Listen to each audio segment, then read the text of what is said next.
you can advertise your business on Night Dreams Talk Radio, and you will be heard worldwide. Why not contact us at nightdreamstalkradio@gmail.com. Eric Cooper, S-4 Radio, on Night Dreams Talk Radio Network, gets deep into the paranormal. Welcome back to S4. Tonight's our February Roundtable. Hope you all enjoying the show. We got off to a real rocky start the first hour talking politics, which is why we really do try to stay away from politics. So I hope you're enjoying the show. Anyway, we're back to aliens, one of our favorite topics for many of our listeners. And I want to kick off this last hour with, there's a difference between abductees and contactees. Contactees are the ones that have a wonderful experience. They're the ones that, I don't like using the term, but space brothers comes to mind. And everything is love and light and everything is wonderful.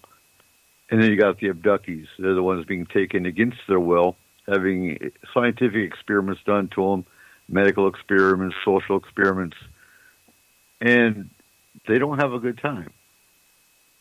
And I think the new age is kind of a problem with the whole everything's peace and love, and not all aliens are about peace and love per se. Not is all the new age stuff. Right, exactly. And we're in an age of awakening. I would agree with that. But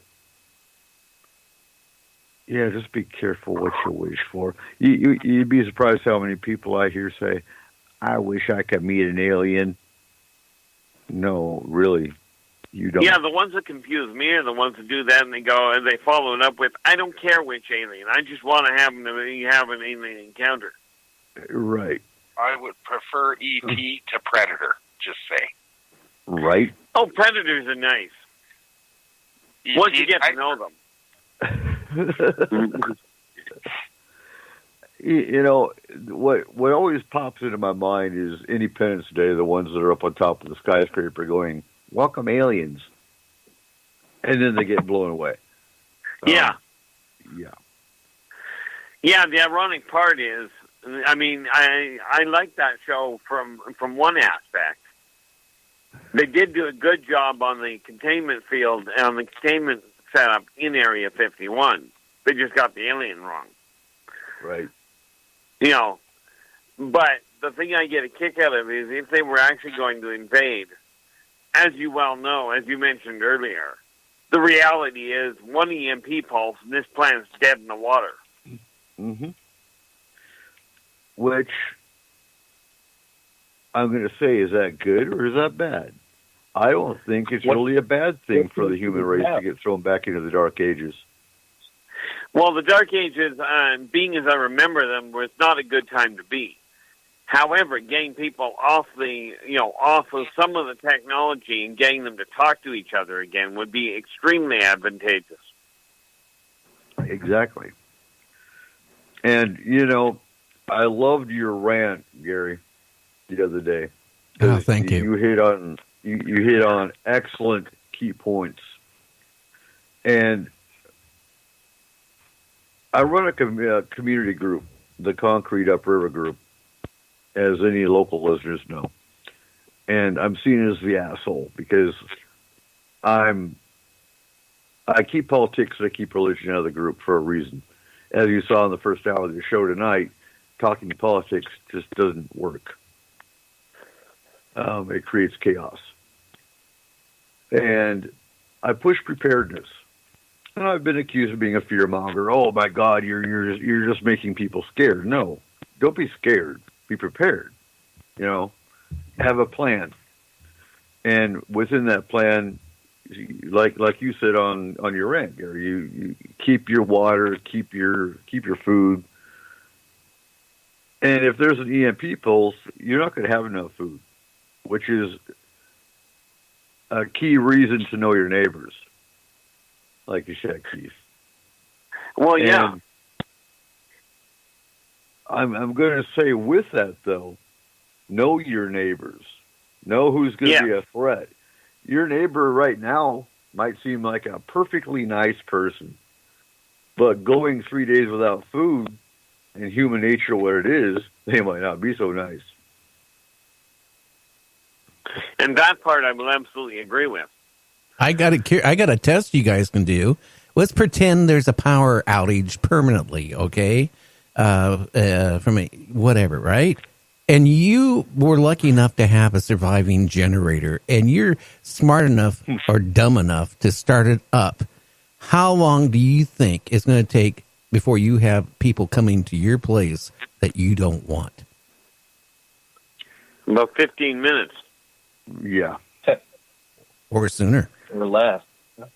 And so, you know, I believe in the Second Amendment to a degree.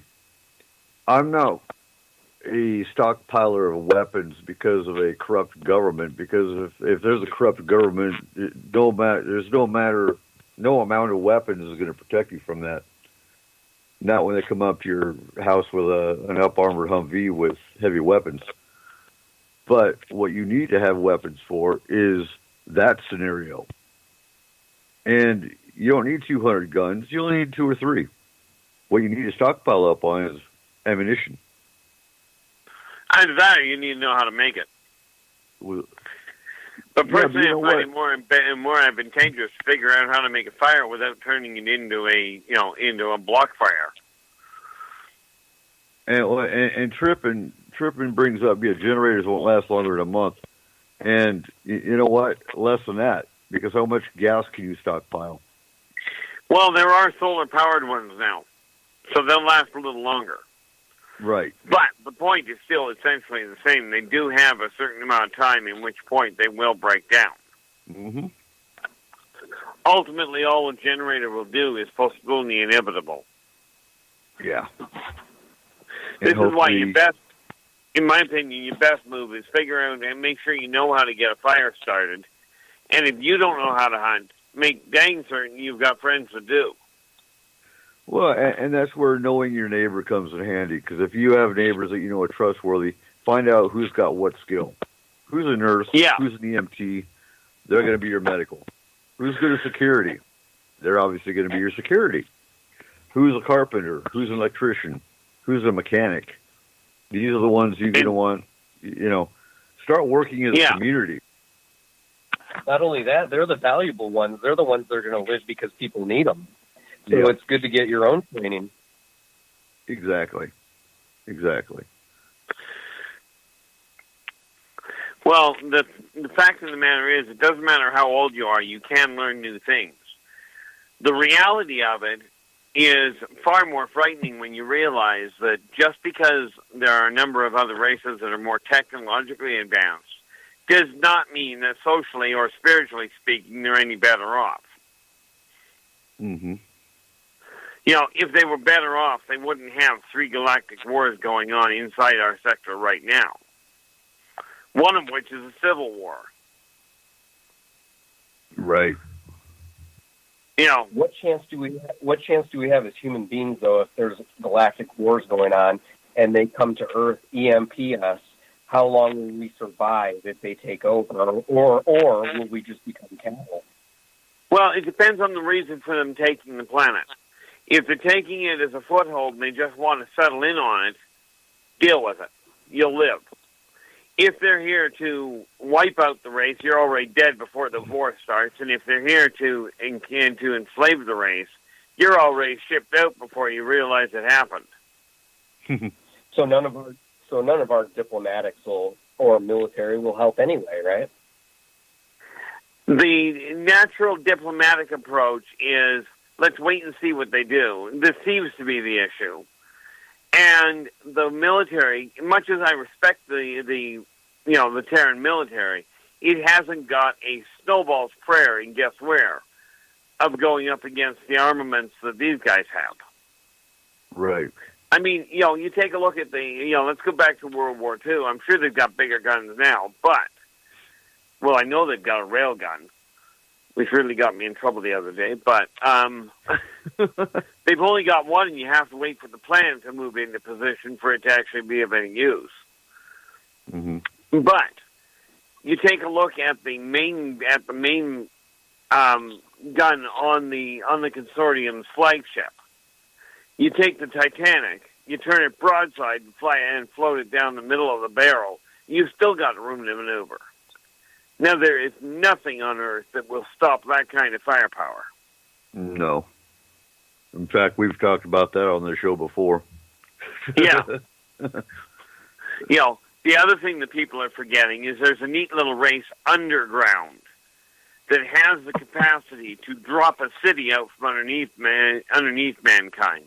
Right. With dangerous precision. That's not the trolls either, is it? No. It's what humans came to call dwarves. They are right. very That's real. Right. That's right. And they are very capable. And that's some of the booms and the tremors that the humans are feeling. That you hear reports that are here and there. Yes. The funny thing is, there's another race down there that takes what mankind calls mythical magic. And you see it on movies all the time. These guys don't see it on movies, they use it. Mm-hmm. You know, so this is why I don't bother looking at the possibility of invasion, because it's pointless.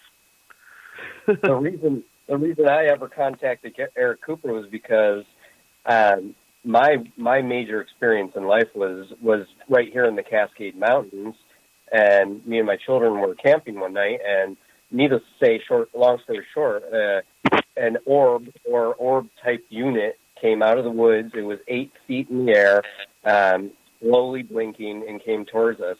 I shot it twice, and it was there. It stayed there and kind of slowly backed off and disappeared. And that's when I contacted Eric Cooper, and what made me start believing in all of this. Well, I presume you didn't ask if it was friendly. I wasn't going to ask. It was coming towards the kids, and it was about 3 a.m. It was pitch black. We had a campfire going. And at first I thought, it was a strobe light from a hiker or something coming through the woods.